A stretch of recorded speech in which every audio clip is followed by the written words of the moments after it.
আসসালামু আলাইকুম বন্ধুরা, আপনারা যারা আমার এই ভিডিওটি দেখছেন তারা নিশ্চয়ই এতদিনে একটা জিনিস বারবার জানতে চেয়েছেন যে কাবা শরীফের মতো জায়গায় যেখানে কোনো গাছপালা তরুলতা কিছুই নেই, কিন্তু প্রচুর তাপদাহের মাঝেও কাবা শরীফের চত্বরটি কীভাবে এত ঠান্ডা থাকে।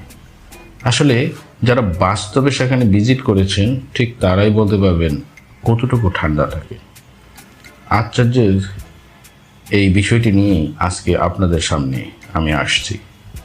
সাধারণত খোলা আকাশের নিচে কাবা শরীফ তাওয়াফ করতে হয়। গরমে যখন চামড়া পুড়ে যাওয়ার জোগাড়, সেই মুহূর্তে তাওয়াফ করতে গেলে পায়ে কোনো কষ্ট